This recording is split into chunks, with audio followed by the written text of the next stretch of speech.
வணக்கம், நான் உங்கள் ஜீவா.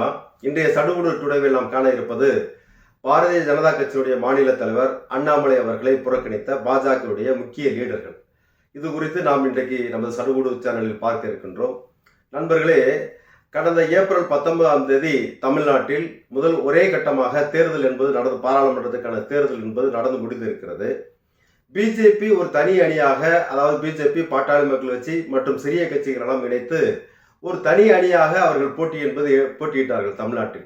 திமுக ஒரு அணி, அதே போல் அதிமுக ஒரு அணி, பாரதிய ஜனதா கட்சி தலைமையில் இன்னொரு அணி என்று 3 அணிகளாக அந்த தேர்தலை சந்தித்தார்கள். கிட்டத்தட்ட 45 நாட்களாக இந்த பற்றி, அதாவது தேர்தல் வேலைகள் என்ன நடந்திருக்கிறது, எந்தெந்த தொகுதியில் வெற்றி வாய்ப்புகள் இருக்கிறது, ஏறக்குறைய 20 தொகுதிகளில் நேரடியாக பாரதிய ஜனதா கட்சியை போட்டியிட்டு இருக்கிறது. இந்த தொகுதிகளில் என்னென்ன வேலைகள் நடைபெற்றது, எப்படி மக்களை மக்களிடம் சென்றிருக்கிறார்கள் என்பதை பற்றியெல்லாம் ஆய்வு செய்வதற்காக ரிவ்யூ மீட்டிங் என்பது ஒவ்வொரு கட்சியும் நடத்துகின்ற ஒரு வேலை என்பது நடக்கும். ஆனால் அண்ணாமலை செய்யவில்லை. என்ன காரணம் என்னவென்று அவர்கள் சொல்லுகின்ற விதங்களை பார்க்கின்ற போது, அவர் கர்நாடகா, கேரளா, சில மாநிலங்களில் தேர்தல் பிரச்சாரத்திற்கு சென்று விட்டார். ஆகவே அதற்கான, அதாவது ஆய்வுக் கூட்டம் என்பது நடத்தப்படவில்லை, ஒரு மாநில அளவிற்கான பரிசீலனை கூட்டம் என்பது நடத்தப்படவில்லை என்று பாஜகவினுடைய உள்ள இருக்கக்கூடிய தலைவர்களுக்கு சொல்லப்பட்டது. ஆனால் உண்மையாகவே என்னவென்றால், அங்கு நிறைய பிரச்சனைகள் இருக்கிறது. பாரதிய ஜனதா கட்சிக்குள் மாநில தலைவராக இருக்கக்கூடிய அண்ணாமலைக்கும் அதாவது 2ஆம் கட்ட தலைவராக இருப்பவர்களுக்கும் ஒரு இது கிடையாது. அதாவது இவர்களுக்கு ஒரு ஒற்றுமை என்பது இல்லாத நிலைமை என்பது இருந்து கொண்டிருக்கிறது. இந்த நிலைமையில்தான் இன்றைக்கு தேர்தலில் பார்த்தீங்கன்னா, தேர்தல் முடிஞ்ச உடனே பாஜக போட்டியிட்ட இடங்களில் என்னென்ன பிரச்சனைகள் வந்துச்சு. அதாவது ஓட்டுக்கு பணம் கொடுக்குறாங்களோ இல்லையோ, ஆனால் மேலிருந்து கொடுக்கப்பட்ட பணத்தை நிர்வாகிகள், மிடில் இருக்க நிர்வாகிகள், முதல் கட்டத்தில் இருக்கக்கூடிய நிர்வாகிகள் எடுத்து சென்று விட்டார்கள் என்று கீழ் மட்டத்தில் இருக்கக்கூடிய பாஜக தொண்டர்கள் போஸ்டர் அடித்து ஒட்டுகின்ற நிலைமை என்பது ஏற்பட்டது. அப்புறம் பார்த்தீங்கன்னா, தேனியில் அவருடைய கூட்டணி கட்சி தலைவர், அமமுகவினுடைய தலைவர் தினகரன் போட்டியிட்டார். அவர் பணமே தரல, பாரதிய ஜனதா கட்சியினுடைய தொண்டர்களுக்கோ அல்லது நிர்வாகிகளுக்கோ பணமே தரப்படவில்லை என்று புலம்பிக் கொண்டிருக்கிறார்கள் பாஜகவை சார்ந்தவர்கள். அமித்ஷா வருவதற்காக தேனியில் ரோட் ஷோ நடத்துவதற்காக ஒரு பிளான் நடந்திருக்கு. அந்த பிளான் நடக்கல. அமித்ஷாவுடைய ரோட் ஷோ ரத்து செய்யப்பட்டது. அதற்கு முதல் கட்டமாக ஒரு 10 லட்ச ரூபா கொடுத்திருக்காரு. யார்கிட்ட? பிஜேபியுடைய மாவட்ட தலைவர்கிட்ட கொடுத்திருக்காரு, அந்த நிர்வாகிகள்கிட்ட கொடுத்திருக்காங்க. அந்த ஒரு பணம் மட்டும்தான் அவங்களுக்கு போய் சேர்ந்திருக்கு. அந்த நிகழ்ச்சி நடக்காதனால அவங்களுக்கு அந்த பணம் என்பது மிச்சமாக இருக்கிறது. அதே போல ராமநாதபுரத்தில் ஓபிஎஸ் போட்டிட்டார் இவங்க கூட்டணியில.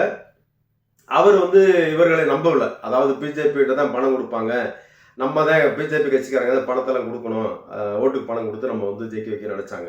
ஆனால் இவர்களை அவர் நம்பாமல் அவராகவே அவருக்கான அணிகளை தயார் பண்ணி அதுக்கு பணம் செட்டில் பண்றது, எப்படி கொடுக்கறது, என்னென்ன வேலைகளை செய்யணுமோ அந்த வேலையை அவர் செஞ்சுட்டார். இதற்கிடையில் பார்த்தீங்கன்னா, திருநெல்வேலியில் போட்டியிட்ட நயினார் நாகேந்திரன், அவர் அவருடைய ஊழியர்கள், அவருடைய ஹோட்டலில் வேலை வரக்கூடிய 3 பேர் மாட்டியிருக்கிறாங்க. ரயிலில் வருகின்ற போது 4 கோடி பணத்தோடு மாட்டியிருக்கிறார்கள். இது போக ஏசி சண்முகம் அவர் போட்டிட்டு இருக்காரு. அதே போல பாரிவேந்தர் போட்டியிட்டாரு. சிவகங்கையில் ஒரு கல்வியாளர் போட்டியிட்டார். இப்படி பெரும் தலைகள் எல்லாம் போட்டியிட்ட இடங்களில் நிறைய பணங்களை அவர்கள் அடித்து சென்றிருக்கிறார்கள் என்று பேசப்படுகிறது. அதாவது பாஜகவினுடைய நிர்வாகிகள் பணத்தை வாங்கி கொண்டு, நாங்கள் கீழே ஓட்டுக்கு பணம் கொடுக்குறோம் அல்லது வேற மாதிரி நாங்கள் ஜெயிக்க வைக்கிறோம் அப்படின்றத சொல்லி முக்கியமான நிர்வாகிகளிடம் பணத்தை முக்கியமான வேட்பாளர்களிடம் பணத்தை ஆட்டைய போடுகின்ற வேலையை பாஜகவினர் செய்திருக்கிறார்கள். அது வெளிப்படையாகவே அவர்கள் போஸ்ட் அடித்து விட்டுறது, லெட்டர் படல எழுதி கொடுக்குற நிலைமையெல்லாம் என்பது இன்றைக்கு அப்பட்டமாக பாஜகவினுடைய கட்சி நிர்வாகிகள் என்னென்ன தவறுகள் பண்ணுகிறார்கள், பணம் அடிப்பதில் என்னென்ன தவறுகள் பண்ணுகிறார்கள் என்ற விவரங்கள்லாம் இப்பொழுது வெளியே வந்து கொண்டிருக்கிறது. ஒரு காலத்தில் பார்த்தீங்கன்னா, பாஜக அதனுடைய பின்னணியில் இருப்பது RSS, அவர்கள் தான் இவர்களை கண்காணிப்பார்கள். வெறும் டீயை மட்டும் பண்ணை மட்டும் குடிச்சிட்டு, பண்ணை சாப்பிட்டுட்டு டீயை குடிச்சிட்டு அவங்க வேலை வைப்பாங்க, பணத்துக்கு எதிர்பார்க்க மாட்டாங்க அப்படின்ற நிலைமையெல்லாம் இப்போதைக்கு இல்லை. அண்ணாமலை எப்படி மாநில தலைவராக வந்தாரோ, இந்த 3 ஆண்டுகளில் அந்த நிலைமை என்பது மாறிவிட்டது. இந்த தேர்தலில் பெரிய அளவுக்கு பணம் என்பது, பாஜக மேல்மட்டத்திலிருந்து கொடுக்கப்பட்ட பணத்தை இவர்கள் இடைவெளியில் கட்டிங் அடித்திருக்கிறார்கள். இந்த மாதிரியான விஷயங்கள்லாம் இன்றைக்கு வெளிப்படையாக வந்திருக்கிறது. இது குறித்து பேசுவார் என்று அண்ணாமலையை எதிர்பார்த்தார்கள். ஆனால் அண்ணாமலை 2 நாளைக்கு முன்பு கூட்டப்பட்ட கூட்டத்தில் இதை பற்றி பேசக்கூடாது என்ற முடிவையும் ஏற்கனவே எடுத்து விட்டார் என்ற தகவல் நிர்வாகிகளுக்கு சேர்கிறது. அந்த அடிப்படையில் நயினார் நாகேந்திரன், வானதி சீனிவாசன், அதே போல வினோத் பி செல்வம் இவர்களெல்லாம் முக்கியமான வேட்பாளர்கள் பிளஸ் முக்கியமான நிர்வாகிகள். இவர்களெல்லாம் இவர் கூட்டிய ஆலோசனை கூட்டத்திற்கு போகாமல் புறக்கணித்திருக்கிறார்கள். அண்ணாமலையை நான் புறக்கணிக்க வேண்டும் என்ற முடிவுக்கு இவர்கள் வந்திருக்கிறார்கள். இன்னைக்கு ஏறக்குறைய பிஜேபியில் ஒரு 3-4 கோஷ்டிகள் இருக்கிறது. அண்ணாமலை வந்தா பிறகு இந்த கோஷ்டியெல்லாம் இப்போ ஒருங்கிணைந்து அண்ணாமலையை எப்படியாவது பிஜேபி தலைவர் பதவியிலிருந்து எடுத்து விட வேண்டும். ஏனென்று சொன்னால் இவர் வந்த பொறுப்புக்கு வந்த இந்த 3 ஆண்டுகளில் கிட்டத்தட்ட 3000 கோடி ரூபாய்க்கு மேலே பணத்தை சேர்த்து விட்டார் என்ற புகாரையும் பாஜகவினரே சொல்கின்றார். அப்ப மேலிருந்து வந்த பணத்தையும் முறையாக சேர்ப்பதற்கான வேலைகளை செய்யவில்லை. பல இடங்களில் இந்த மாதிரியான முறைகேடுகள் நடந்திருக்கு. அதை தட்டி கேட்பதற்கு அண்ணாமலை செய்யவில்லை. ஏன்னு சொல்ல தான் சரியா இருந்தா தானே மற்றவங்களும் தட்டி கேட்க முடியும். அப்ப தட்டி கேட்க முடியாத நிலைமையில் அண்ணாமலை இருக்கிறார். இன்றைக்கு இருக்க நிலைமையில அவர் 10ஆம் பேசிட்டு போறாரு. நம்ம தேர்தல் பற்றி பேச வேண்டியதில்லை, நடந்து முடிந்த விஷயங்களை பத்தி பேச வேண்டியதில்லை. 2026 நாம் எப்படி தமிழ்நாட்டில் ஆட்சியை பிடிப்பது, அதற்கான வேலைகள் நாம் செய்ய வேண்டும் என்று பேசுகின்றார். அந்த கூட்டம் முழுவதுமே அவருடைய பேச்சாக இருந்திருக்கிறது. அக்கா முன்னாள் ஆளுநர் தமிழிசை சவுந்தரராஜன், முன்னாள் தலைவர், அவர் அங்க அந்த கூட்டத்துக்கு அவரும் ஏதோ கொஞ்சம் பேசிட்டு நொந்து நூலா வெளியே போனாங்களாம்.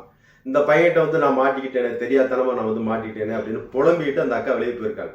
அப்ப அப்படிப்பட்ட நிலைமையில் அண்ணாமலைக்கு எதிராக இருக்கக்கூடிய நிர்வாகிகள், இவர் தான் அவங்க கட்சி நிர்வாகிகளை கேட்டி ராகவனை வீடியோ எடுத்தாரு. பல அவங்க கட்சியில் இருக்கிற 2ஆம் கட்ட தலைவர்கள் அடுத்த கட்டத்துக்கு வந்துடக்கூடாதுன்றதுக்காக பல ஆதாரங்களை தொழில் ரீதியாக அல்லது வேற மாதிரியான ஆதாரங்களை எல்லாம் திரட்டி வீடியோவாக வைத்து மிரட்டி கொண்டிருக்கிறார். இவர்களெல்லாம் இன்றைக்கு ஒருங்கிணைந்து இவரை எப்படியாவது நாம் தூக்கிவிட வேண்டும் என்று நினைத்துக் கொண்டிருக்கிறார்கள். இது